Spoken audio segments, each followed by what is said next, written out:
Today on CityCast Pittsburgh, it hasn't even been a year since the Fern Hollow Bridge collapsed, and already you can walk the dog or drive across the reconstructed bridge. But that's just one bridge in our city of bridges. There's dozens more that need more than a Band-Aid. Should we be crossing our fingers as we cross? We're with Charlie Wolfson from Public Source to find out.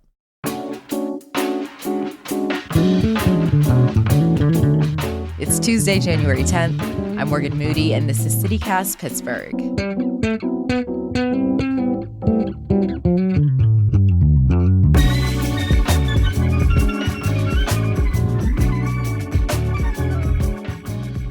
I think it's unavoidable to live in Pittsburgh and not feel at least a little nervous crossing some of these rusty old bridges. So before we talked to Charlie, the CityCast team had a little chat about what we do when we're going over bridges we don't trust.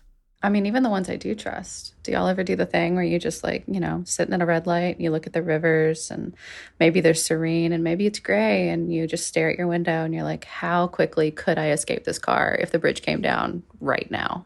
I don't think about it. I think I just drive as quickly over it as possible. But I do remember there being a very specific bounce on that Fern Hollow Bridge when you would drive across. So now I just pay attention to a little bounce. If there is one, I'm going to find another route. I think about who's going to cover my obituary and accept my fate.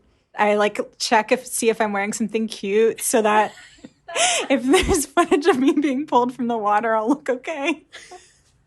And then I also think about the tip of that you can lift up your headrest and it has like a sharp pointy end at the tip that you can use to break a window, which is a good safety tip I learned. Honestly, I choose just to dissociate and pretend like it's just a normal street. That was lead producer Megan Harris. Nice to hear a little cameo while she's on maternity leave. Producers Elizabeth Kama and Mallory Falk, and newsletter editor Francesca DeBecco. But we wanted to know whether our nervousness is justified. Here's our conversation with Public Source reporter Charlie Wolfson. So Charlie, before we get into, the nitty-gritty of it all, I need to know, do you have a least favorite bridge in Pittsburgh? Oh yeah, it's a really small one. It's on Negley between Ellsworth and Center. It's right by the Market District Giant Eagle. It is one of the ones that is rated poor, and it just is terrible. It's just it looks like it's falling apart. I know exactly what bridge you're talking about. Yeah, I'm not saying people don't drive over it. I'm just saying it looks awful. Right by the busway? Yeah, and I personally drive over it a lot. And there's a stoplight on it, and it's like 20 feet long. It's so unnecessary. Yeah. So the Fern Hollow Bridge collapsed less than a year ago, and it's already open for, foot traffic, car traffic. It's just so fast. But what about the rest of the bridges in Pittsburgh? How many more need repairs?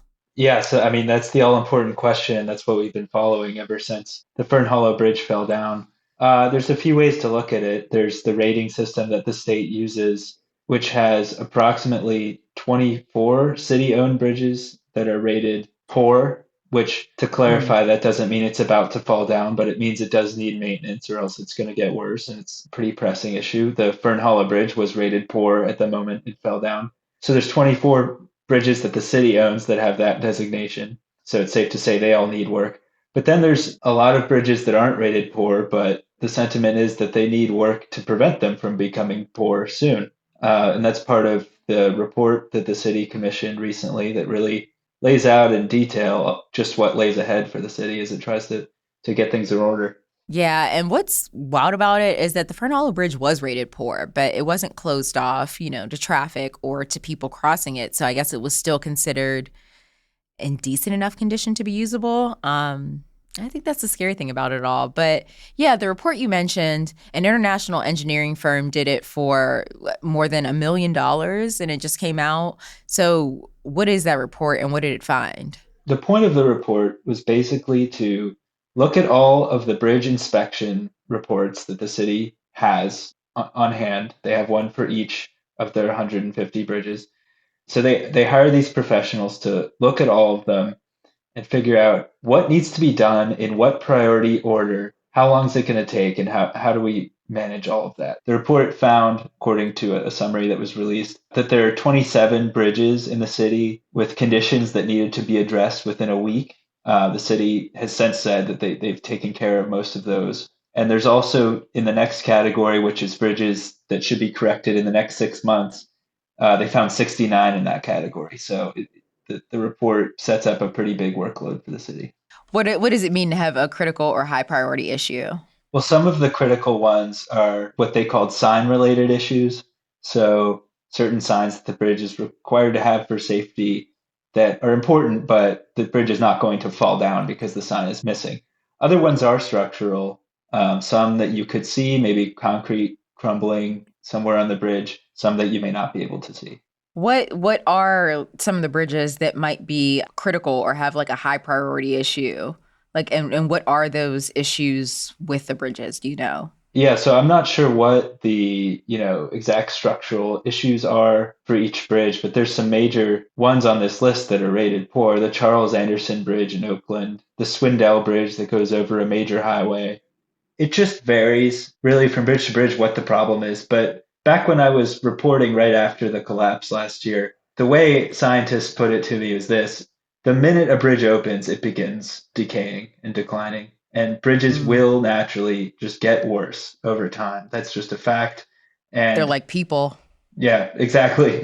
And these bridges, these relatively small number that are rated poor or what have you, they're at the point where it needs attention and it needs to be restored. Mm. So whether that's the road deck itself, the understructure, it'll vary, but there's lots of important components.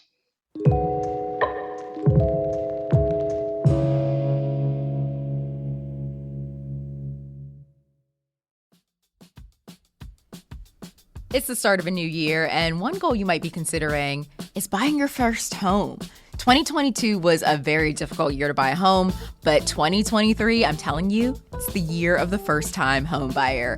If you haven't listened to the How to Buy a Home podcast, now is the perfect time. Host David Sidoni is an industry expert who has helped thousands all over North America buy their first home, and I know he can help you too. David can guide you through next steps that are right for you, whether you're planning to buy a home now or 5 years from now. He can even connect you with a great realtor in your town that works with first-time home buyers and actually cares about you. Plus, he just released a first-time home buyer starter kit at howtobuyahome.com. It's a free resource thousands of people have already taken advantage of with all the knowledge you need to buy your first home.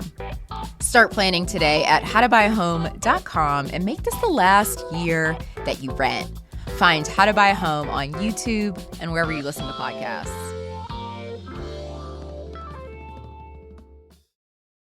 So I saw in the report that we have 8 bridges that currently have a critical issue. Are we supposed to just drive across them still after, seeing what happened with the Fern Hollow Bridge collapse? It just feel like puts people a little bit on edge to see that a lot of our bridges are in desperate need of repair. Like, are they still safe, I guess, to go across? Yeah.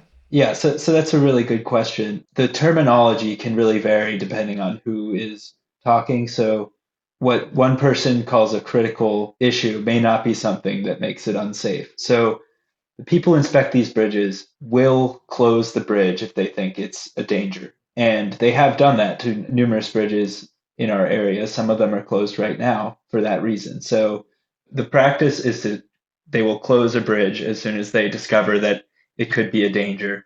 In this report, some of the critical issues were, structural problems that made it unsafe, and some of them are closed. Some of the critical issues were like some problem with the railing that is considered critical by these engineers and should be fixed, but it is not threatening to bring the whole bridge down. So that really varies. Generally, the system where bridges are closed when inspectors deem that they're unsafe, the engineers I spoke to last year had a lot of faith in that even after Fern Hollow. Fern Hollow, we haven't learned yet what the NTSB report will say about that, about why it collapsed and why inspections didn't shut it down. So we can't really speculate on that. But even after that bridge came down, the engineers I spoke to were not really shaken that much regarding the inspection process. What about the money of it all? Because it's not free to fix a bridge, and we have a lot that need to be fixed. So do we have the money to repair this many bridges? Yeah, I mean, definitely not all at once. It's really expensive, and that's probably the biggest challenge in this whole ordeal. However, it is a better time than maybe ever before in recent decades to do it. You had the bipartisan infrastructure bill that Congress passed in 2021. Yeah. So that's going to be bringing a lot more money than in recent years for bridges. You have really, as some officials told me, an unprecedented amount of money available. So there's going to be room to do a lot of work. It's going to take, however, a really long time to do all of it. And another constraint aside from money is just staff capacity. For each of these bridge projects, you need city employees to manage it and manage the contracting process and all of that. And they can only do so many at one time. So that's another kind of bottleneck. So we aren't putting any money towards fixing these bridges this year. That's correct. According to the capital budget for this year that was passed, there's no construction spending planned for 2023. As I understand it, that's because the planning processes for these projects that they're working on have just not advanced to the point where they can put shovels in the ground this year. It's not because they don't want to. It's not because they don't have the money. It's because these things take a lot of planning and designing and lots of steps, lots of boxes they have to check. And for various reasons, it's just not going to be there this year, they think. What about the money that former Mayor Bill Peduto set aside for bridge repair in this year, in 2023? Yeah, that's another interesting thing that we covered in our story. So each year when a mayor sets out his budget for the following year, they actually set out a plan for the next 5 years. So in 2021, Bill Peduto, the former mayor, he wrote a budget that extended, of course, well beyond his term in office because he left at the end of that year. So his 5-year plan included a good deal of money and construction of bridges in 2023. Ed Gainey comes in. He just proposed his first budget. It was passed by City Council in December, the 2023 budget. And on the capital side, that was a really significant change from Peduto's proposal. It had, as we said before, no money for construction of bridges this year. I asked Mayor Gainey's deputy mayor, Jake Pollock, why that was, and he wouldn't get into specifics, but said that they just wanted to stick to a realistic timeline. They didn't think it was realistic to do the construction this year, so they didn't put it in the schedule for this year. What that means about what they think of the former mayor's budget, if it was unrealistic, or if things have just changed since then, it's kind of unclear, but it's clear they didn't think they could get it done this year. You spoke to him before this report came out, saying that we have all of these issues with our bridges. Does that change anything, though? Knowing that our bridges are in the condition that they're in, our infrastructure is in the condition that it's in, does that light a fire at all under the Gainey administration to try to get some of these repairs done this year? Yeah. So this report, I don't think the severity of the problem outlined in the report surprised anyone at City Hall. The report put new detail on it. It's supposed to give them more of a roadmap for what to do. I don't think they have any more urgency now. And I believe they had urgency before. I don't think the report really shocked them into action because they already knew it's a pretty deep problem.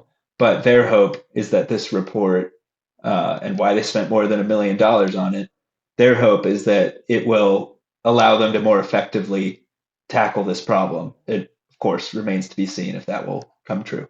Charlie, are there any bridges that you wouldn't go across? I don't think so. I don't usually think about it when I'm driving around. Yeah, me either. Charlie Wolfson is a local government reporter for Public Source. Charlie, thank you so much for joining us today. It's been a pleasure. Glad to join you. We'll drop a link to Charlie's reporting on bridge repairs in our show notes.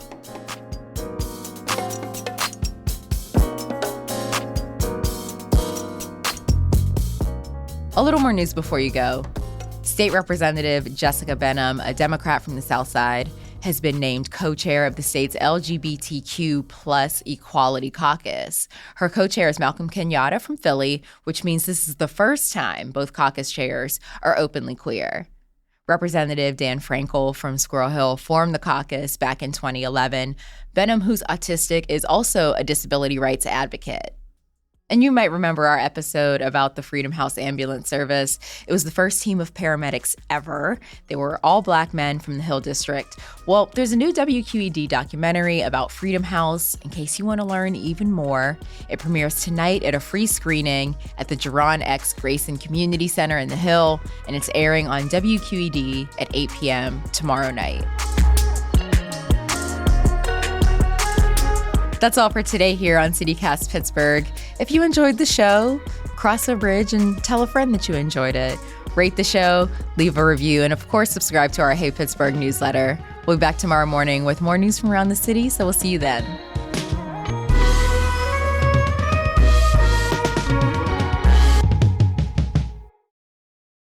The Highland Park Bridge is seriously like a portal to hell.